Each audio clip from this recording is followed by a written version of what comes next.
I'm Hayley Kiyoko, and I love rockforevermagazine.com. Woohoo! Hey guys, it's Tori from Rock Forever Magazine, and I am here right now with Hayley Kiyoko. Woo! How are you doing? We're having a little party here in this alley. So how's it going? This brick wall. I'm doing great. Thank you for having me. Yes, I'm very excited to be here with you right now. So we're going to start with some Finish a Sentence. It's going to be quite fun. I love games. Now, one thing fans might not know about you is... that I'm really emotional and sensitive. Really? Yes. Like, how bad is it? If I were to, like, drop a penny, would you just start crying? Or is it but not like, quite there? I cried during Lilo and Stitch. Oh, who doesn't, though? That's, okay, these Disney movies, you think they're going to be easy to watch, then you end up sobbing. So upsetting. I know, it's true. I mean, The Lion King is probably the worst for me, so. It's traumatizing. Absolutely. And now, next one. If you could take over anyone's Twitter account for a day, it would be... Oh my gosh. Think big That's here. a really good question. Oh man. Probably Naomi Scott. Okay, good and what friends. would you do? I would just say absurd things. Okay, what's an example here? Gosh, I don't even know. She would hate me if I ever took over her You Twitter. say, hey, everybody should go follow Hayley Kiyoko because she's cooler, or, you know, something like that. No, Give I'd yourself a probably shout just out. post some like random like pictures with us and like some goofy stuff and like embarrass her a little bit, you know. Okay, so if she's watching this, let's hope she doesn't get a your little fun. password right. Yeah. And now, if you were hosting Punk'd, you would... I would punk people. Well, okay, who would you punk? What would the prank be? Oh my gosh, that's so good. I'd probably punk my friend Bridget. Mm-hmm. I don't know. I feel like she really loves coffee, so I would maybe do some kind of thing in like a coffee shop. Which is Or, our like- location right now. Yeah, which is but you know, like do some kind of something with the latte's wrong or people are being like, I don't even know. Like mess it up 100 Yeah, I don't times even or know. something like that. I would love to do that though. It would be a lot of fun. Creative. And now if you could collaborate with anybody musically, it would be? Sia.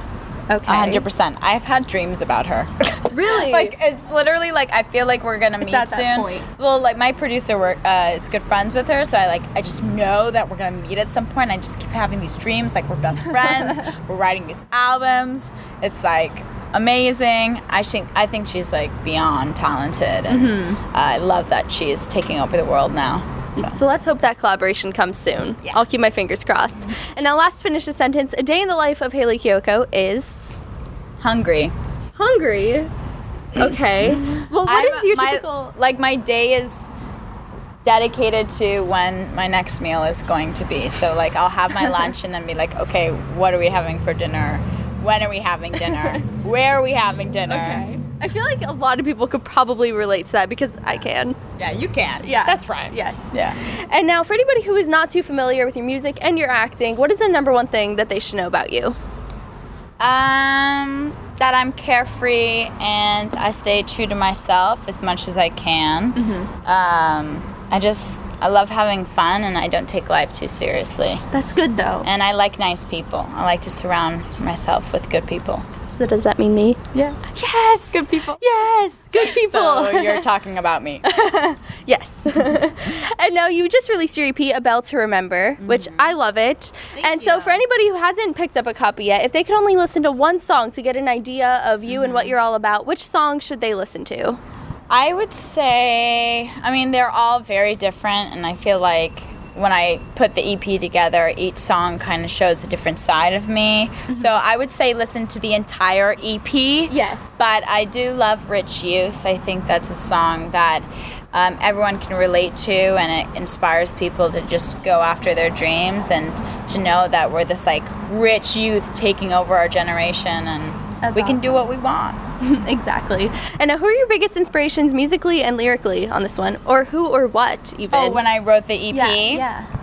I mean, obviously I had some personal experiences that I tied into the EP. I normally, like, before I wrote the EP, I normally do, like, singing, songwriting, like, playing on the guitar. So this was the first time I really tried to tackle, like, up-tempo, groovy. I like to dance, so I was like, God, I just want an EP that, like, makes people feel good. And I didn't really know what that was until I made it. Yeah. But I mean, I just like collect these notes of like random words, like maple, for example. I think that's just such a like rich word.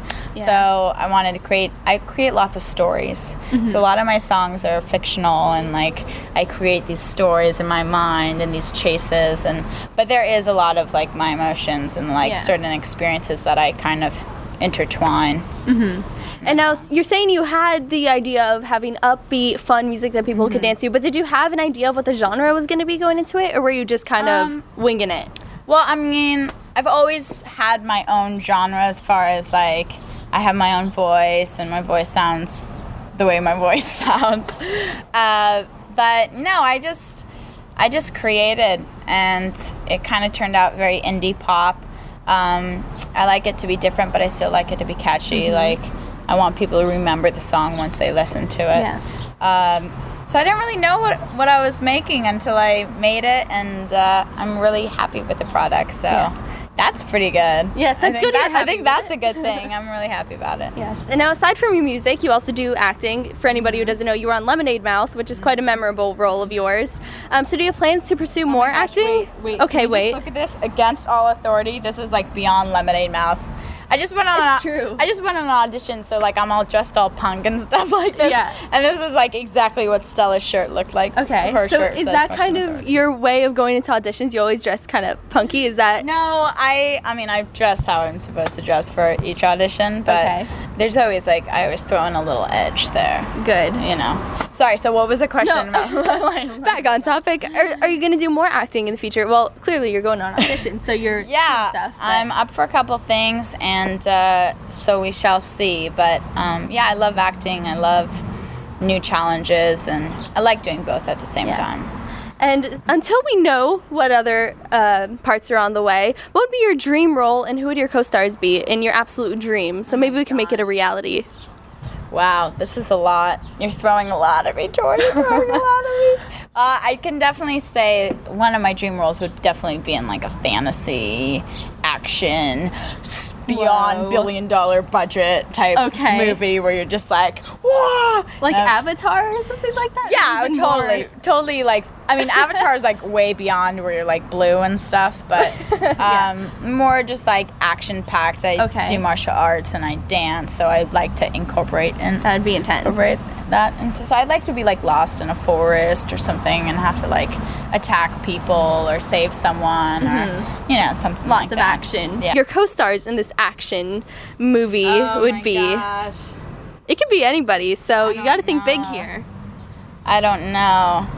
Well, I love Rachel McAdams. I don't know if that would work in the action movie, but I think she's like literally the coolest girl ever. I think we could. So she would definitely be in it. There could be like a notebook type thing in the middle of it somewhere, maybe, possibly. I don't know. Potentially.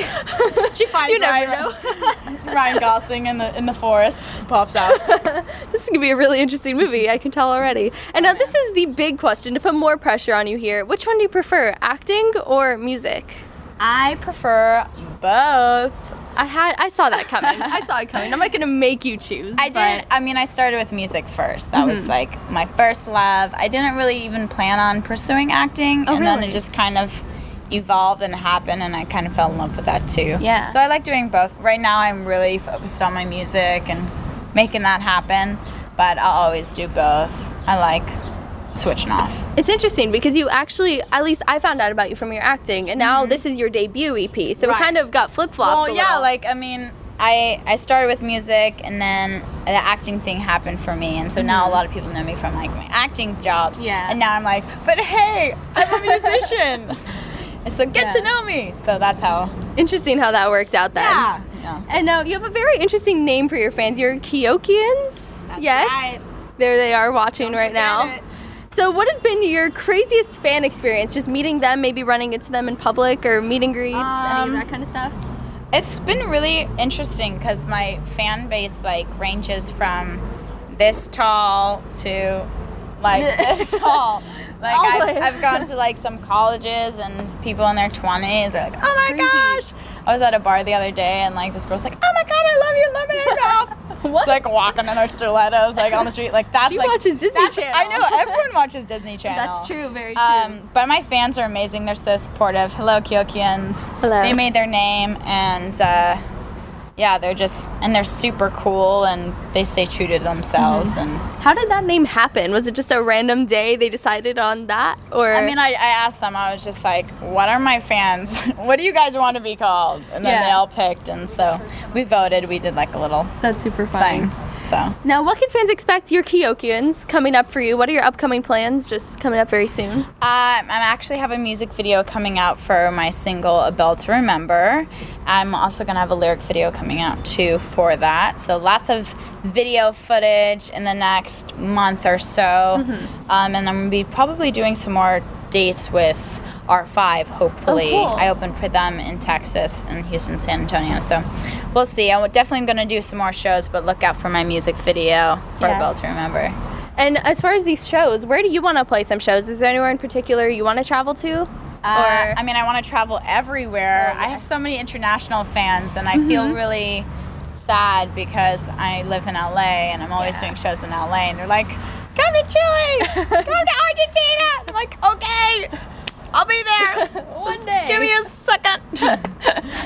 There's a lot in store, a lot of places you want to go to. Yeah, I'm really excited to go on tour at some point and get to meet my fans and get to come to them and give back a little bit. So that is in the future. Yes. And anybody who wants to follow you on Twitter and Facebook and find your YouTube channel for the videos coming soon, where can they go? My name, Hayley Kiyoko, HayleyKiyoko. And that's my Twitter and my YouTube. You just won the spelling bee today. Congratulations. Thank you so much. All right. Well, thank you so much for hanging out. Thank It was you. really great. And everybody watching, make sure you check out her EP, A Belle To Remember, on iTunes right now. Subscribe to our channel as well for more videos. And I'll see you next time. Bye. Bye.